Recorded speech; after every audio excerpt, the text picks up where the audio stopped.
Right, hello, welcome to today's video. Is going to be doing an oil change on the Husqvarna Vitpilen.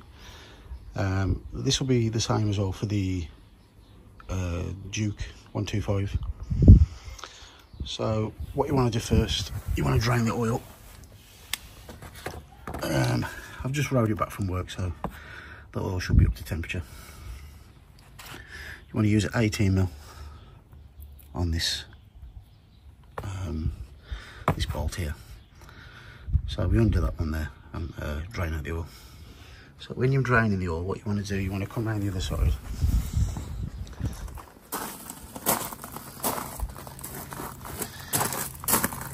So undo this, so it helps to draw in the air.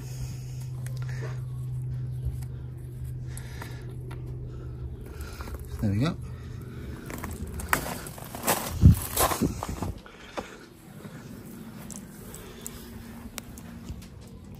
So I'll leave this now for about 10 minutes just to try and drain as much oil out of the engine as possible. Right, while it's draining out, I thought I'd just show you what you need to do this job. So you need some 5W40 engine oil. If you go to KTM, Husqvarna, they'll put in 15W50. So it's up to you, but in the manual it does tell you to put in 5W40.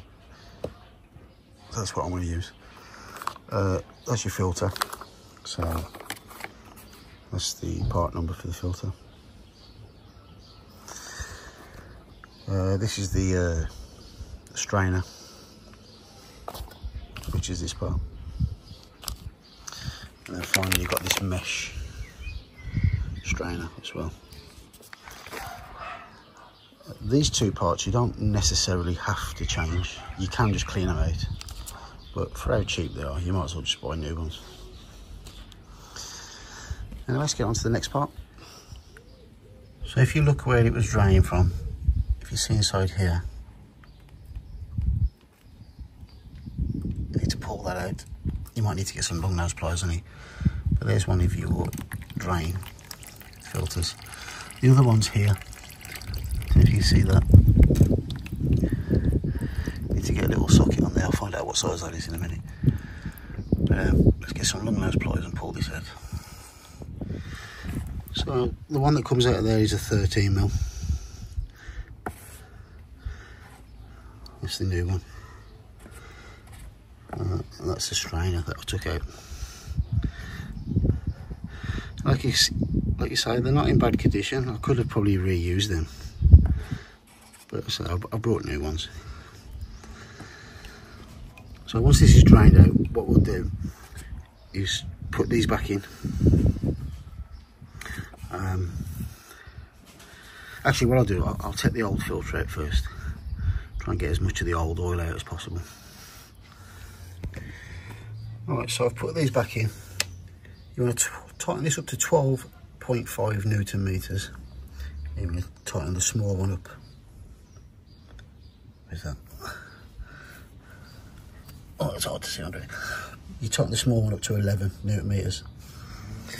So once you put them back in, you want to come around to this side.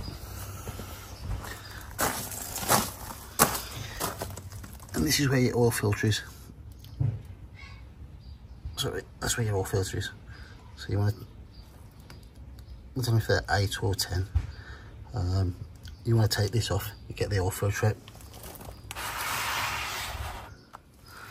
So let's do that. Yeah, so once you've got the filter out, it was an 8mm. So use an 8mm, take them two little bolts out. This front bit will pop off, get your filter out, and then just let it drain out. You might want to get a piece of kitchen roll in there, just get that excess out. And then you just put the new filter in. And then it's time to start filling it up. Right. I will just add, when you put it in, make sure this rubber bit faces inwards. So this metal bit's facing outwards. That's in, like this. Actually, I want to get that little bit of oil out there first. Alright, what you want to do next, so you tighten these up to 11 Newton meters as well. If you haven't got a torque wrench, just nip them up Do not like over tighten them, or you'll just strip the thread straight away. So this bike takes 1.5 litres, 1,500 millilitres of oil.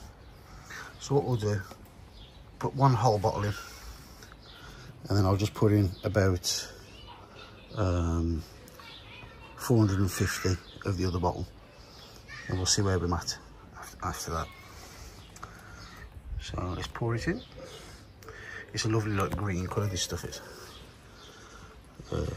Because it's ester core as well, it's super slippery, so makes your engine rev up a lot quicker than like basic, like normal engine oil. Anyway, let's get it in there. That's the first litre been put in. See what I mean about the green colour. So you can see it's starting to colour the lens. So I'll stick another 450 in, see where we're at. And if you can see on here, the two fill levels, you want it in between there. Because when I took it for the first service, KTM, you couldn't even, like the oil was so high, it was completely filling the glass, which I'm surprised it didn't blow any of my seals out. Because if you put too much oil in, you can overpressure your crankcase and cause a lot of problems. So let's stick another 450 in. Right, so that's the end of it. What you do then is run the engine, get up to temperature, stand it up straight on some level ground. I've put a little bit too much in, as you can see. So all you need to do is get some sort of rubber pipe in there and just suck, make sure it don't go in your mouth. Just get it out, and you want it to be in between them two lines. That's it. So yeah, I'm going to leave it here. So anyway, thanks for watching. Until next time. Bye.